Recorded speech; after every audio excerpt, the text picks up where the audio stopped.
Good morning. Thank you for everyone for joining us today as we discuss the impact of COVID-19 on captive finance companies. I hope all of you and your teams and families are safe and well as we all experience this pandemic together. I'm Karen Bowman, and I lead our U.S. captive finance practice. I'm joined by several members of our global captive finance leadership. Joining us from Germany is Sebastian Feifel, who is our global captive finance leader. And joining us from Shanghai is Kelly Zhu, who is our China captive finance leader. I'm also joined by two of my colleagues from the US, Robert Shaw, our US captive finance consulting leader, and Steve Chapman, our US captive finance tax leader. Our plan for this webinar is to focus on learnings from China and Europe and possible mitigation strategies. And while each country and company will experience the impact of COVID in different ways and different extents, we believe there is relevance to the US market to understanding the experience of those in Europe and China. We will also touch on some US specifics. As you heard, we are recording this line so that it can be shared, and we will share the slides and the recording link to all who registered. Lastly, there is a button on your screen for Q&A. Please type in your questions at any point. And with that, I'm going to turn it over to Kelly to share her experiences from a China captive perspective. Hello, everyone. My name is Kelly. I'm partner with Deloitte Consulting China, and I'm based in Shanghai. So in past 2 months, we have experienced an extraordinary time in China. So you all know that China began our lockdown on 23rd of January, which is actually the beginning of Chinese New Year. So we actually spent a very special Chinese New Year in our entire life. So most of the time we stay at home. So we have a small group of gathering instead of gathering with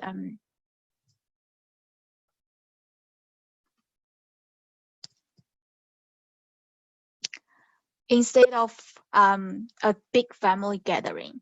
So that's quite special Chinese New Year for us.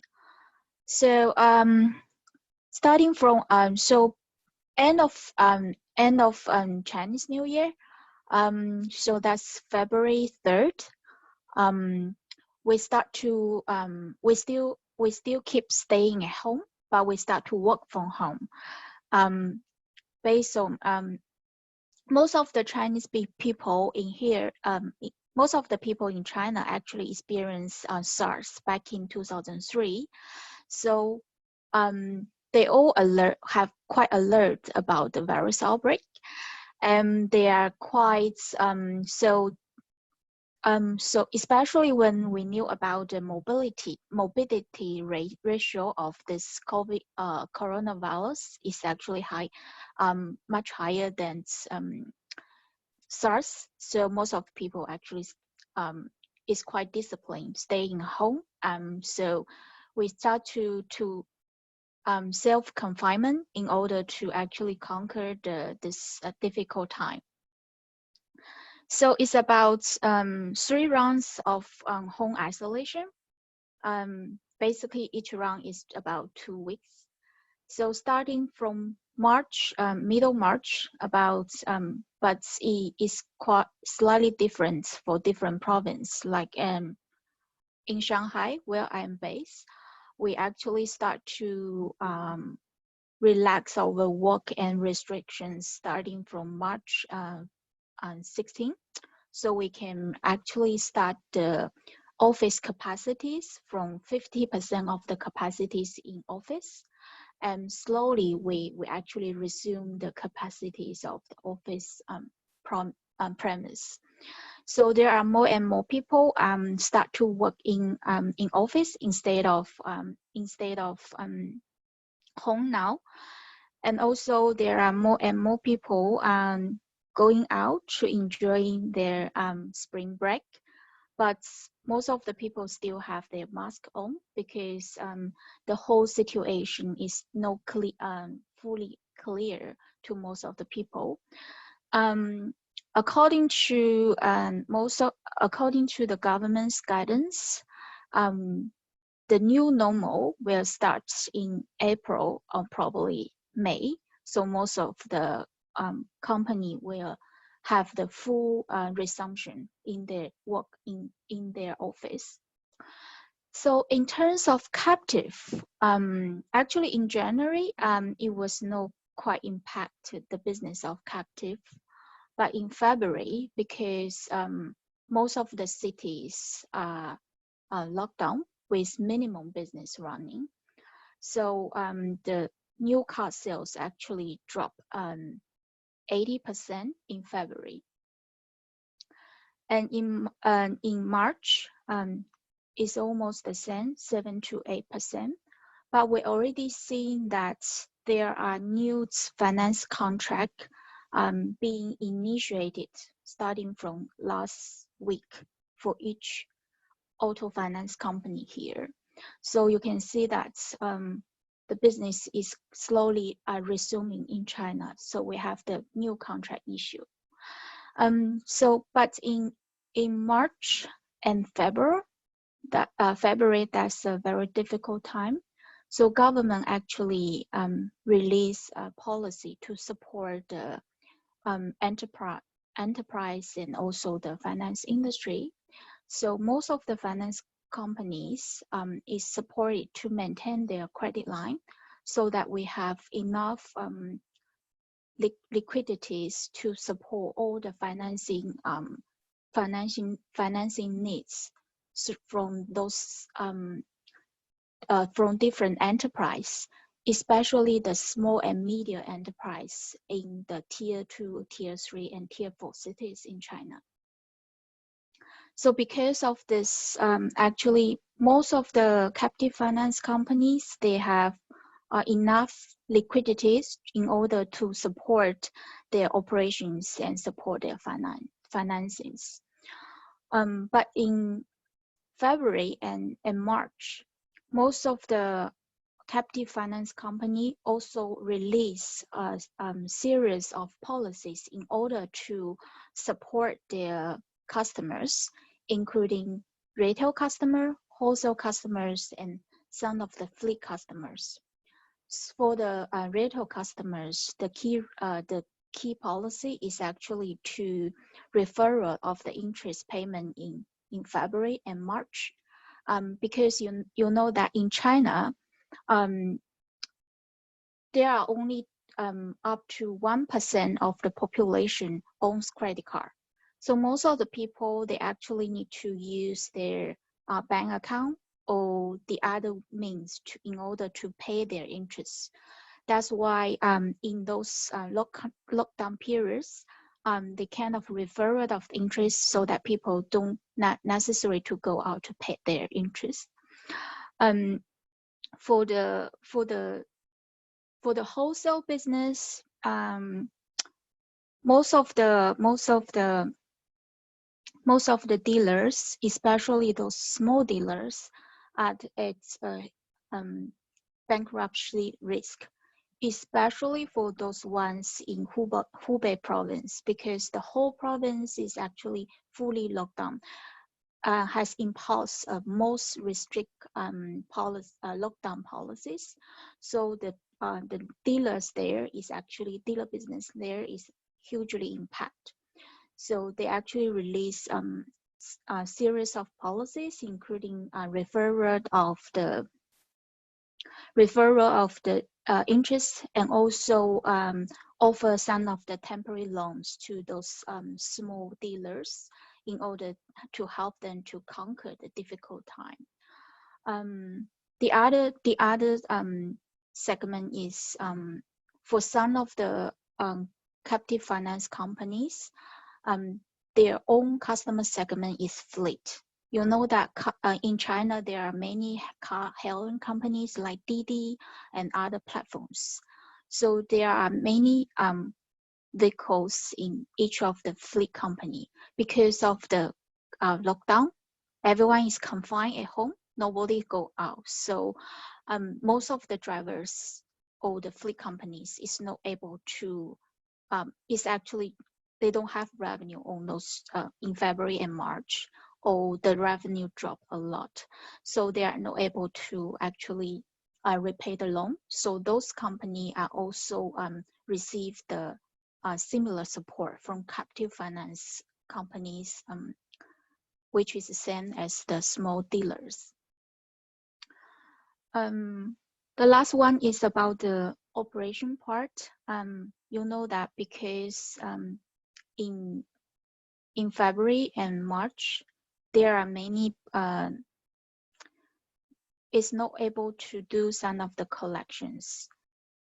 So that's why a lot of sales force and also the operation force are actually shift into the risk and collection departments to help them to deal with some of the collection related task. So that's what happens in February and March. But now you know that most of the province has end their lockdown starting from March, so the business is becoming to resume to normal. And Wuhan province is going to end the lockdown in April 8th. Actually, our Deloitte office, Deloitte of Wuhan office reopened yesterday. So all is good in China. I think after 2 months of two months of fighting with the virus, and also the recovery plans and executions, everything is starting to back into the new normal. So basically that's all from China, and we will keep tracking what's happening in after the new normal time, and then probably will share with you what's happening in China in April and May and onwards. So that's all the updates from China, and I will hand it over to Sebastian. Thank you, Kelly. And before we get into the more concrete topics around the potential impacts of COVID-19 on captives and the mitigation strategies that we see from different captives around the globe, let me just give you a very brief update on where we stand in Europe with regards to COVID-19. While China is starting to recover, we're at the moment in the middle of it. While we're all in this together, there are definitely some notable differences between the different countries around Europe with regards to the speed of action that governments have taken, from very fast action in countries like Austria to rather late actions like in the UK. We do see quite substantial differences in the severity of the measures that are being taken in the lockdown, from very, very strict to rather mild lockdown measures in countries like Sweden. And obviously also the economic support programs differ quite sharply between the different countries. The thing that is in common at the moment is that we do not expect in any major European country and economy a return to the normal before the end of April. It might be even longer than that.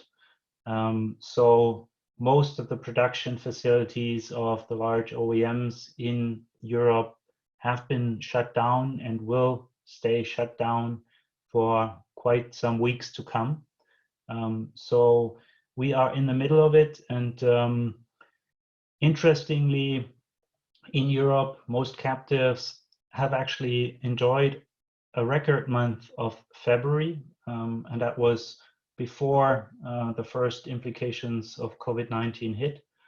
And now in March, and particularly in April, the implications are quite severe. And with that, I would like to start with the next page to go a little bit more into what are now exactly the potential implications of COVID-19 and what are mitigation strategies. We'll start with a few hypotheses of what COVID-19 will mean in the short term, but also in the more medium to long term for the business of captives.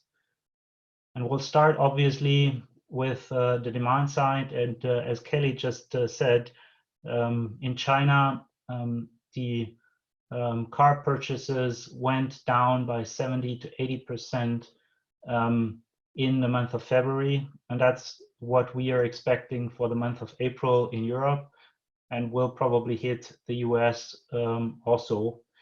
And the more important news here is that despite good news that we've heard from Kelly that China is starting to recover, we do not expect things to get back to the pre-crisis sales volumes in the short and medium term. Secondly, there will be severe implications on many dealers. In China and in Europe, we're seeing that up to 20% of the dealer network will not survive the crisis.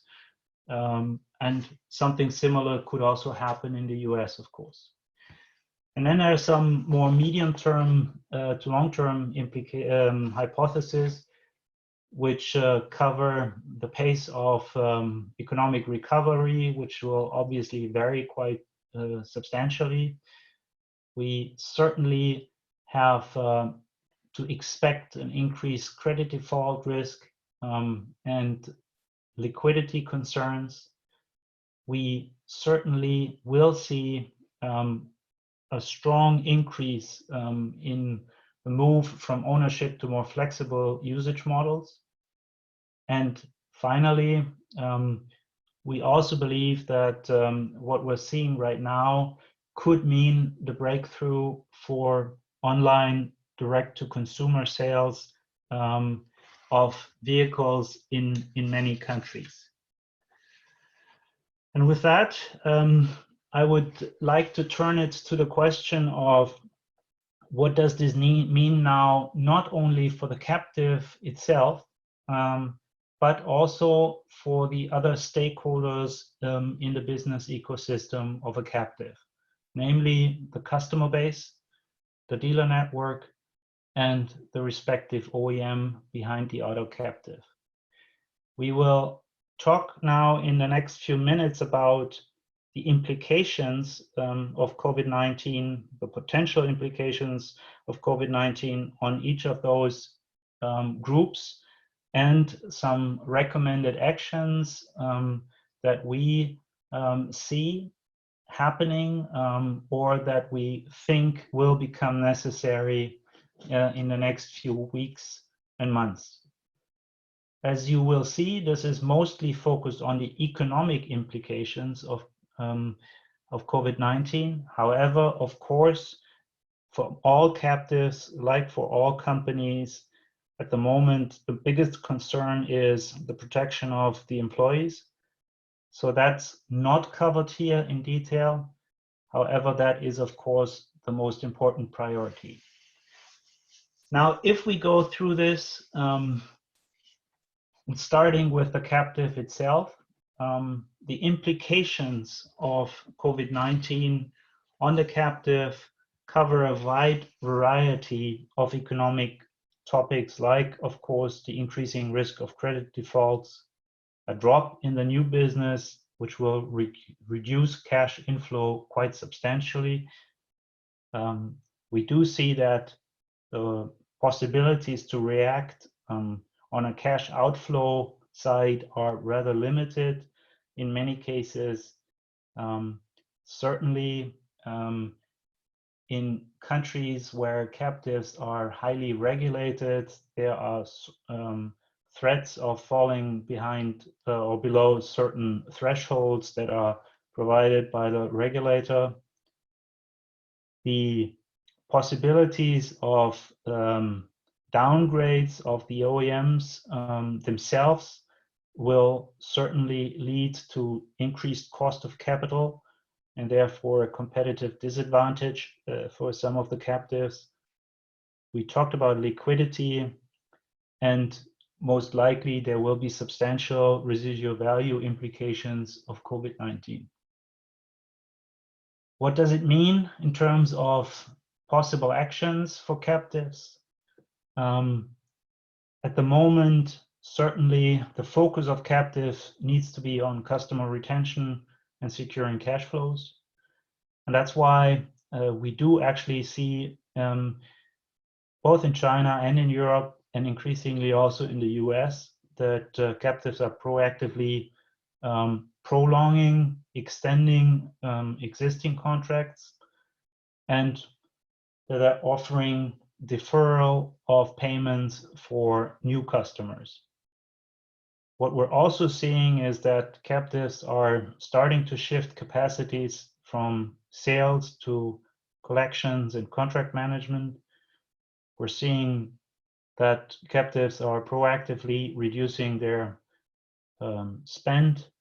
And we're also seeing that captives are actually utilizing this pandemic to rethink their products and increase the flexibility within their current contracts to avoid early terminations and also to protect residual values. And with that, maybe if we go to the customer dimension, what does COVID-19 potentially mean in terms of implications for customers?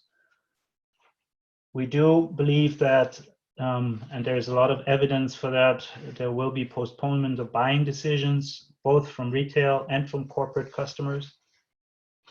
We do certainly see a strong pressure on reducing operational costs from on the corporate customer side, which leads to a further increase in outsourcing of fleet management activities and vehicle fleets to third parties.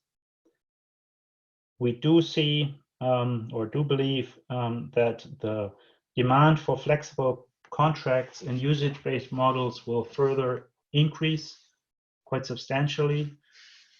And also there is evidence that there will be a shift of demand from new cars to more cheaper used cars to mitigate some of the economic uncertainties of the customers.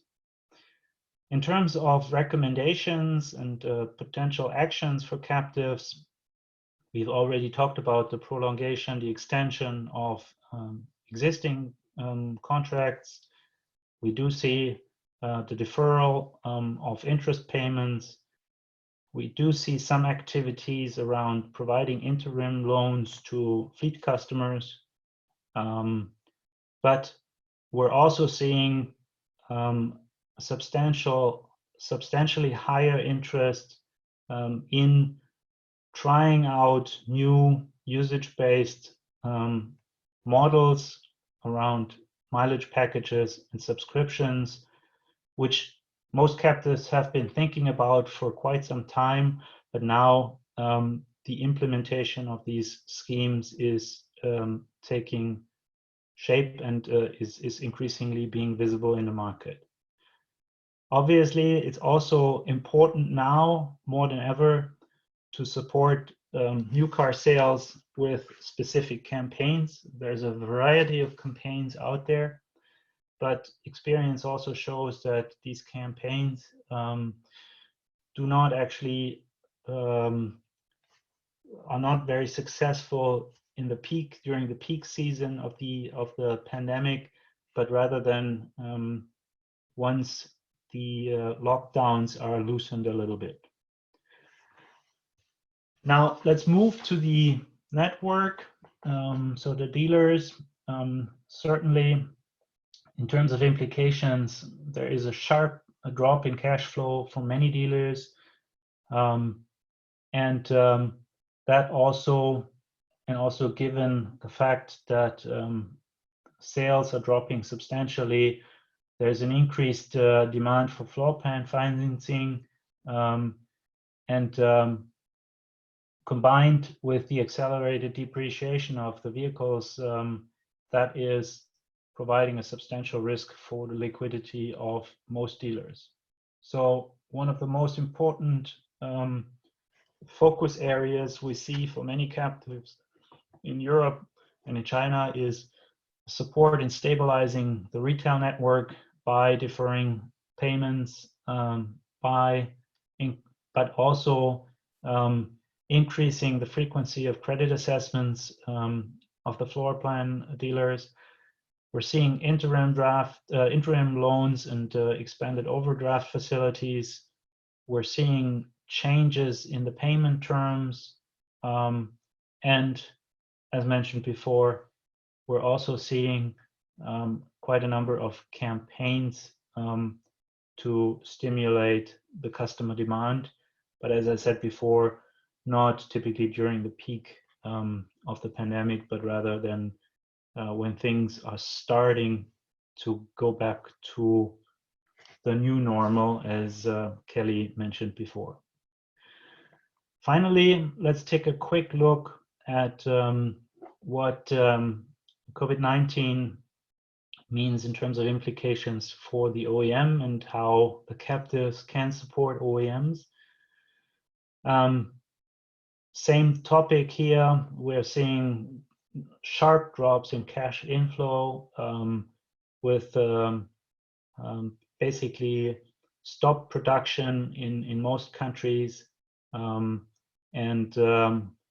we're seeing certainly an increase in the idle production capacity, and obviously that results in the same questions as we have dealt before with, increasing risk of credit defaults and a substantial liquidity shortage. So what we do see captives doing and thinking about is not only to increase the dividend payouts to their respective OEM, and we also, that's probably more on the mid to long term, we certainly see some activity of captives looking into forming partnerships with retail banks to overcome the liquidity shortage and improve the cost of fund. And actually, as a last resort, basically, we're also seeing some captives that are considering to sell off parts of their balance sheet, parts of their portfolio, to free up some equity and liquidity for their respective OEMs. So that's a short overview of what we see going on in the market, but what we also recommend. I'll end with one slide that more on a conceptual basis shows what's happening on the captive side versus on the OEM side. It's pretty obvious that captives benefit from their recurring revenues out of the existing business. So the implications are not quite as severe as on the OEM side. Nevertheless, the implications are substantial, particularly if we do consider that the China experience of the substantial reduction in sales is also transferable to other countries and regions. And as I said before, the European experience shows that we're heading in a similar direction. So with that, I would like to turn it over to my colleague Robert Shaw, who can provide a little bit more insight then on how to prioritize these actions given everything we've talked about so far. Robert. Thank you, Sebastian. So before I do that, I just wanted to highlight a couple of things that are going on in the US. And this came out this morning that 6.6 million people filed for unemployment last week. Obviously, that's going to have an implication on credit and some of the recommendations that we get into around deferment and so forth. Cases continue to rise. We're in the middle of this, much like we are in Europe, and you know, the end is unknown at this point. There are some other things that are going on around, you know, state-specific mandates around dealerships and so forth. In fact, 25 states have full or partial bans on automobile sales at dealerships, and 5 states, including Michigan and Pennsylvania, have no auto sales orders that bar even dealerships from online contracts. Wells Fargo joined the rest of the big banks in suspending repossession. Moody's knocked down the ratings of some of the captives and the OEMs last week. And on a positive note, and there's an opportunity here, there are 1.8 million leases maturing from between March and July of this year. That gives opportunity, and as Sebastian mentioned, you know, creating opportunities for sales post COVID-19 will help jumpstart captives and OEM from a sales perspective. So if we go to the next slide, we wanted to focus, you know, what to focus on in terms of the 25 proposed actions that were identified and Sebastian outlined. I think we really wanted to focus on a couple of things in terms of primary and secondary activities. And if we start with captives, you know, the focus really is on retention of the existing customers to maintain current business, stabilize cash flow, and save on customer acquisition costs. And as I mentioned, with 1.8 million leases maturing between March and July, this is a really good opportunity to push customers out past this COVID crisis that we're in and help accelerate the increase in sales as we come out of this. A second priority for captives is to proactively address customers with maturing contracts over the next 2 to 3 months by offering them personalized retention offers. And I know I've seen in having conversations with some of our captive clients, you know, they're really pushing on deferments, and the call centers are inundated. So look for opportunities to look at alternative channels, whether it be the mail or through digital channels to communicate with these customers, especially the lease customers, to protect loyalty and residual values. From a secondary priority, enter into active dialogue with your stakeholders on potential key ratio challenges and understanding that this may impact the grade of your paper and the cost of capital and so forth. And then also temporarily shift your free capacity from sales to collections and contact management.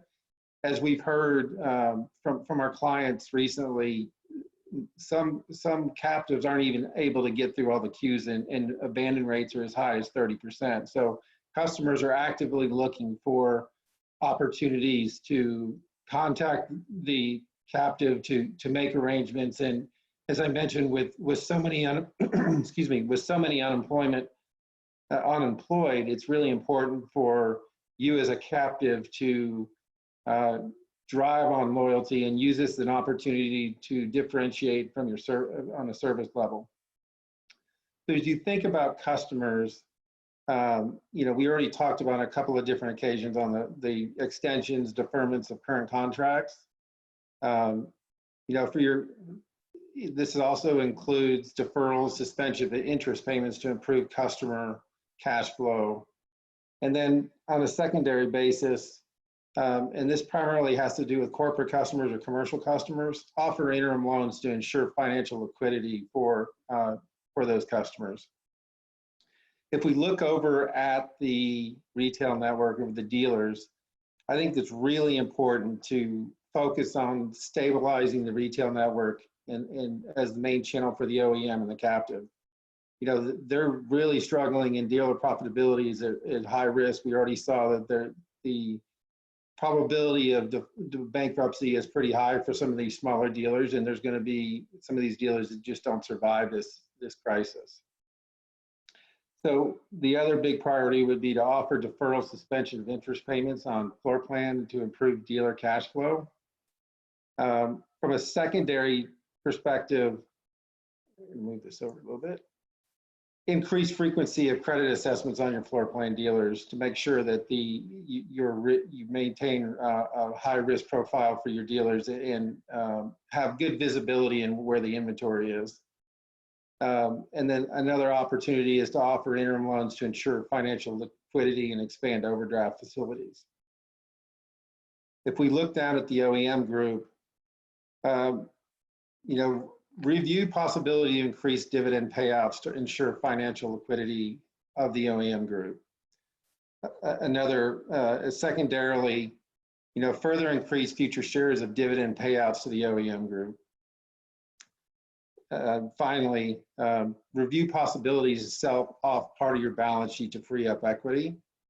And the other one that's really important is potentially enter into partnerships with retail banks to improve cost of funds as your cost of funds increase. Let's go to the next slide. So we distilled these recommendations and really want to focus on the highest ones. And as Sebastian and Kelly have already mentioned, retaining existing customers is a great opportunity to drive value in the future. Proactively address customers with maturing contracts, consider extensions, deferments to push them out past the crisis. Focus on stabilizing the retail dealer network, offer deferrals of interest rates, payments to dealers and so forth. And then stimulate customer demand for new cars as you're coming out of this. And we've seen a lot of this in terms of advertising with 84-month 0% interest type deals, but I think there are a lot of other opportunities. And as we've alluded to, the digital channel is clearly a great opportunity to create opportunities in the crisis where everybody's working from home. What I'd like to do now, though, is turn it back over to Karen and to continue the dialogue.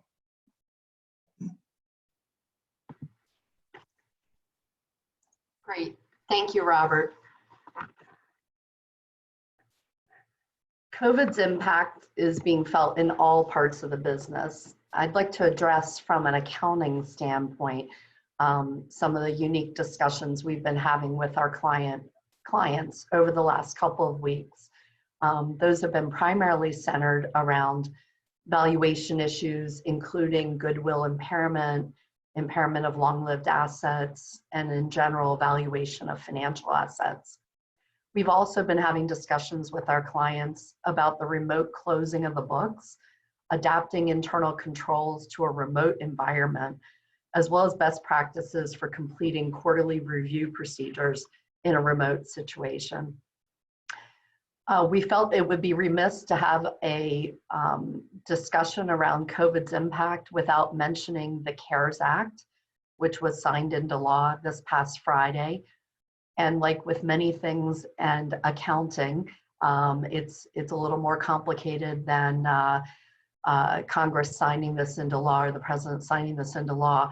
The provisions of the act are not amendments to US GAAP until actions are taken by the regulatory bodies in the US, the SEC or the FASB. So the law does provide relief from certain accounting and financial reporting requirements under GAAP, which should be helpful.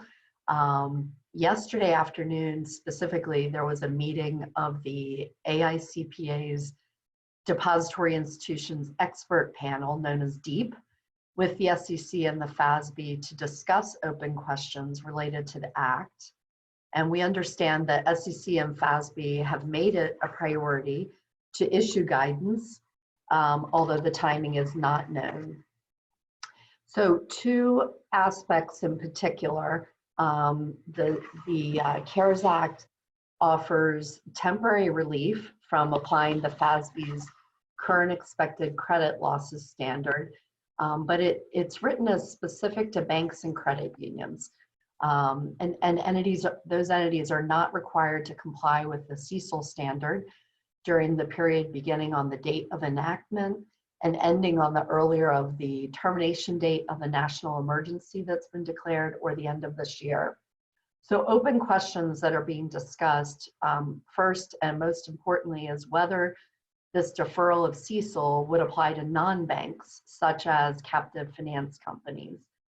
Many of our captive finance clients adopted CECL as of January 1st this year.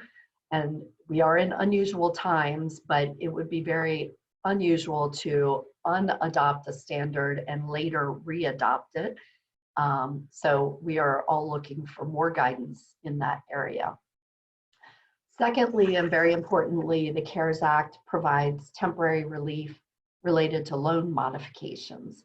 And it says that a financial institution may elect to suspend US GAAP requirements for loan modifications related to the pandemic that would otherwise be categorized as TDRs, and suspend any such determination regarding loans modified as a result of the effects of coronavirus, including impairment for accounting purposes.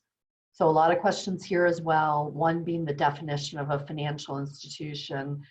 You would assume a captive finance company is a financial institution, but there are questions around whether that's a legal definition, an accounting definition, et cetera. And then just in general, and this is true for CECL as well, is whether these provisions will be endorsed by FASB and the SEC, or if companies that choose to follow these provisions would somehow end up with an audit opinion, let's say, that was not unqualified, which would be a very unusual outcome. And in general, there's scope for questions regarding which loans are eligible for this relief. So a lot of questions there, hopefully some help on the way for our captive finance companies.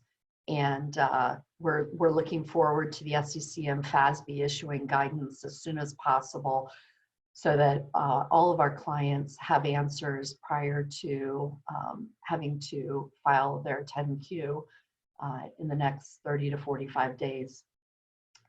Next, Steve Chapman is going to discuss some of the tax implications of the CARES Act. Steve? Sure, thanks, Karen, and good morning to everyone on the line. As Karen mentioned, when we think about the CARES Act, from a tax perspective, I think this self-quarantine in the US has served useful in that regard, and that we've had the opportunity to read about 800 pages of tax legislation over the past 5 days. So we are digesting quickly. And similar to what Karen alluded to, and similar to what the tax folks may recall from even when the Tax Cuts and Jobs Act was enacted, these things are certainly moving fast and require additional clarification from Treasury through regulation and otherwise. But as we look at it, right now we see really three key areas that financial institutions broadly are thinking about, and captives, I think, certainly you do need to keep in mind and be mindful of as opportunities. The first is the net operating loss carryback rules. You may recall, again, during the TCJA, the elimination of the NOL carryback period, leaving NOLs to be strictly carried forward. In addition, the statutory rate moving from 35% to 21%. What we see here is an ability to carry back tax losses from 2018, 19, and 20, and carrying those losses back 5 years. So, a couple of things that are needed in order, obviously, to make this work. We've got to coordinate with the OEM from a federal tax perspective to ensure, one, that there are tax losses, in fact, to carry back, and that there's capacity to carry those losses back. But similar to what we saw in kind of the initial round of tax reform, to the extent there's carryback capacity, in the system, that would give rise to a 14% permanent benefit, comparing the rate of 21% currently to the rate of tax that would have been paid in the carryback period of presumably 35. So a significant benefit. Along with that, there is an ability to file for quickie refunds by April 15th. So there are kind of abilities, and the IRS and Treasury are giving you the ability for taxpayers to get access to cash more quickly than they may have otherwise done. The second item is the payroll tax deferral. So again, this is largely cash flow driven, and what the IRS and Treasury have given the ability to do is to defer payment of payroll tax liabilities for from the date of enactment, which, as Karen mentioned, was last Friday, through the end of the calendar year. That liability is now payable in 2 equal installments, one due on December 31st, 2021, and the second due on December 31st, 2022. A couple of important things to note here. One, it's only FICA or the 6.2% Social Security tax that's in play, not Medicare. And also to note that it only applies to the employer portion. So to the extent we're withholding tax from employees, then those funds are required to be deposited under the normal deposit rules. There actually just came out yesterday, and haven't had the time to fully digest it, but the IRS did publish a notice, I believe it's notice 2020-22, which lays out some ordering rules for refundable payroll tax credits, and this payment deferral to walk through the ordering rules as far as calculating a payment. Suffice to say that those rules are complex and moving quickly, but there's a fair bit of guidance out there, at this point.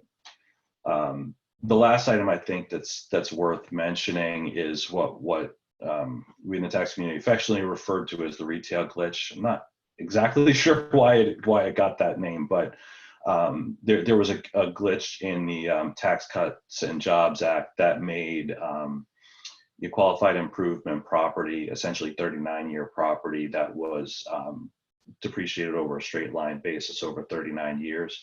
It was always anticipated and intended that property would be 15-year property eligible for bonus depreciation, and that kind of hole in the rules was fixed via technical correction in the CARES Act. So a couple of important notes.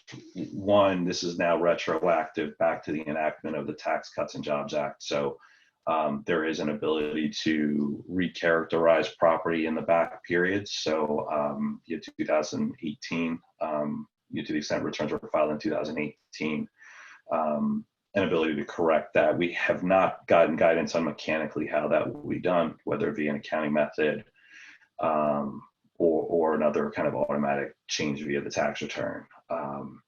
But that could create significant cash flow benefits for companies, particularly if kind of build outs or significant kind of capital improvement projects have been undertaken kind of post enactment of the Tax Cuts and Jobs Act.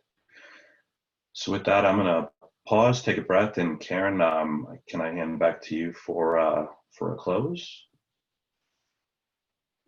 Great, Steve, thank you very much.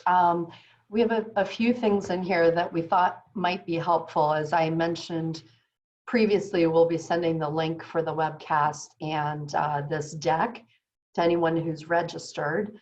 On the next slide, we have a number of our relevant thought leadership pieces that you may be interested in.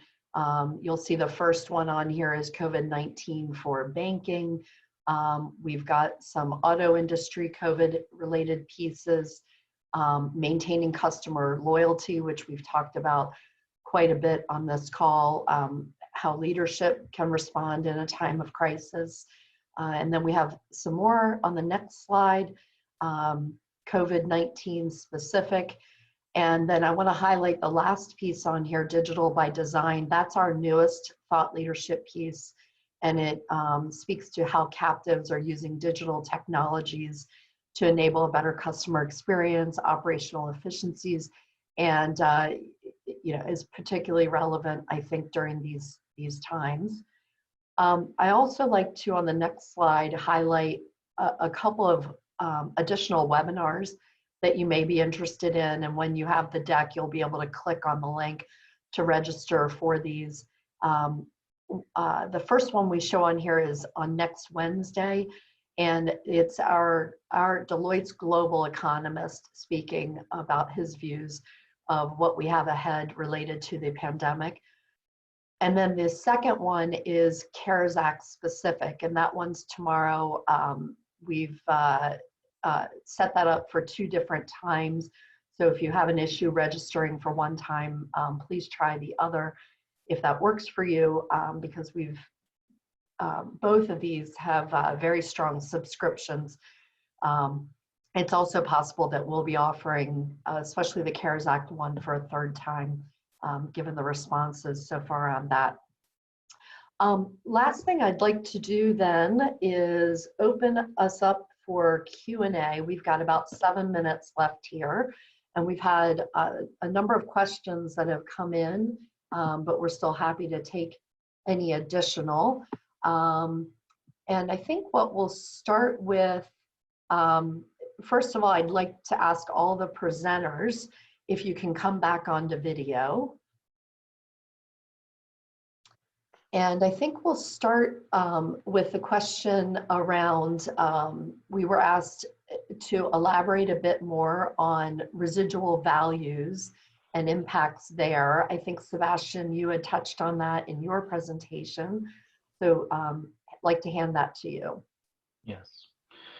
Thank you, Karen. I mean, the question around residual values is coming up quite frequently. To be honest, it's actually a little bit too early to say what precisely will be the impact of COVID-19 on residual values. What we know so far is that if you look at the expected sharp drop in new vehicle sales, this leads to the conclusion that there will be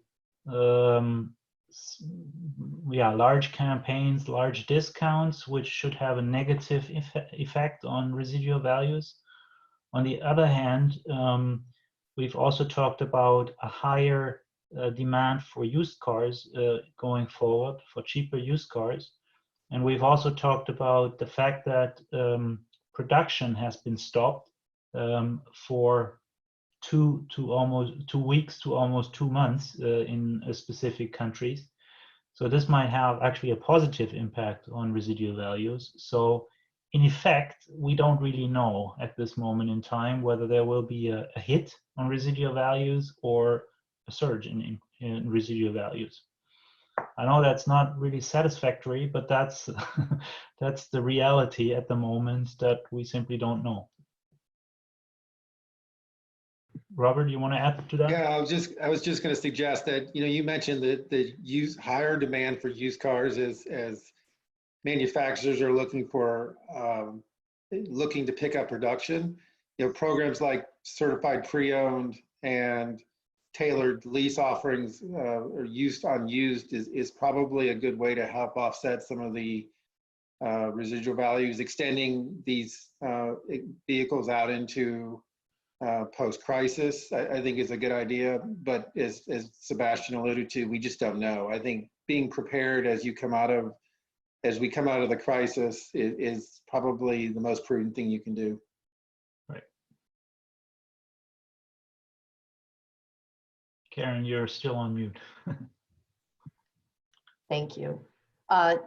Next question, Sebastian, I think I'll direct to you, and then Robert and Kelly, please feel free to jump in with your thoughts as well. But we were asked, as the infections and the government restrictions wind down, we will have different conditions across geographies.